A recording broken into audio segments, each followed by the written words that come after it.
we're back into that program that we were using, and I just kind of deleted everything out of the logic, so we've got a semi-clean start here. And I'm going to start, actually, rather than starting with a Boolean, let's delete that out. When we come up here in our basic instructions, we've got general bit logic, timers, we've already covered that stuff. Now we're down to our counters, and we've only got three. We've got a count up, a count down, and we've got a count up and down, okay? So that's pretty exotic stuff.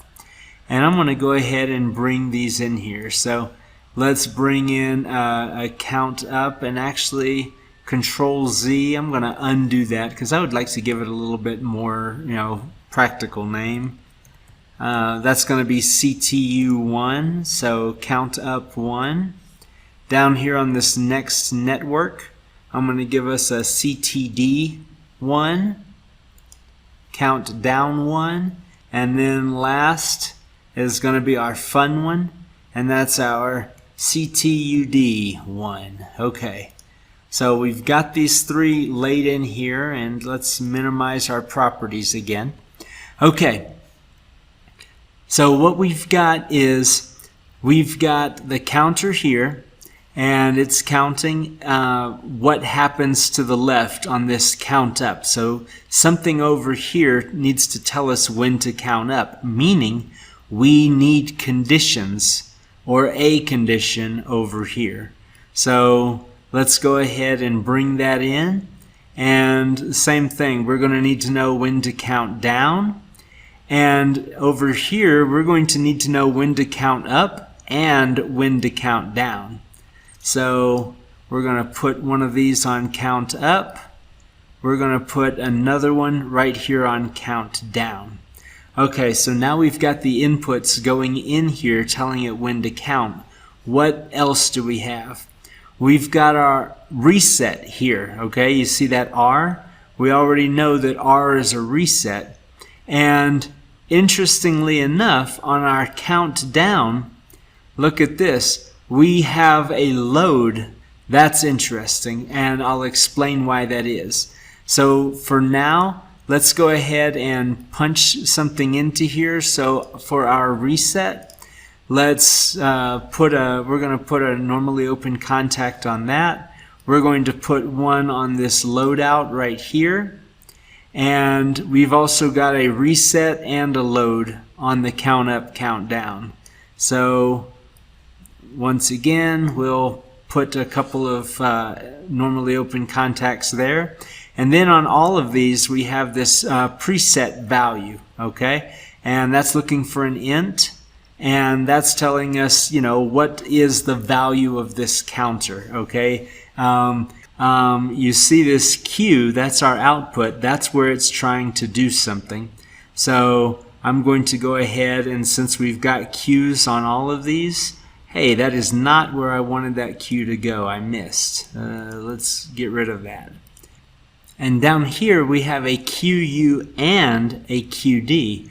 But here's the thing. You can't energize, you can't have two assignments coming out of there. You can only have one. So we've got one assignment there, and then we can just enter a value here. So that's exactly what we'll do.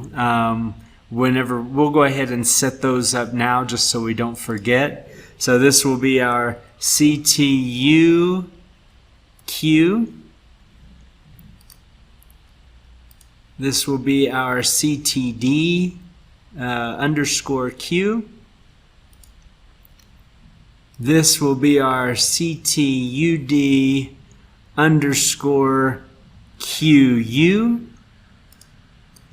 And right here, I'll type in CTUD underscore QD, hit enter, and then I'll just start defining all of these tags.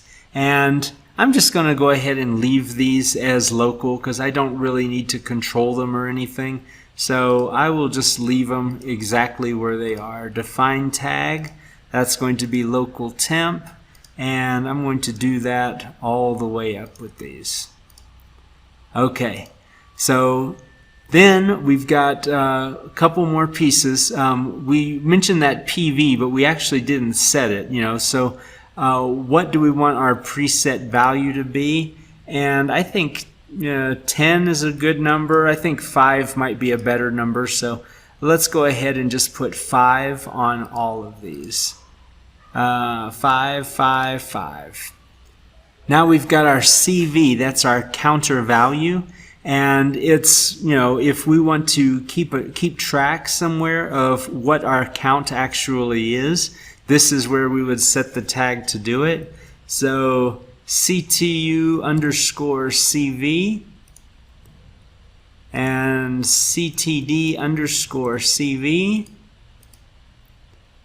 and CTUD underscore CV. Right click, define tag, that'll be a local int.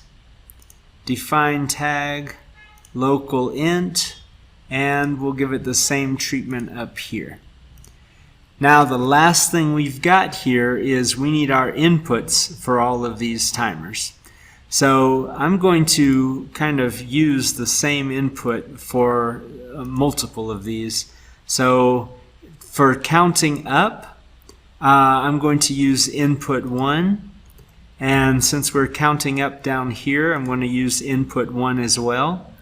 And for counting down, I'm going to use input 2, and it looks like that one's not already defined, so let's go ahead and define that, and we know we need to make that global.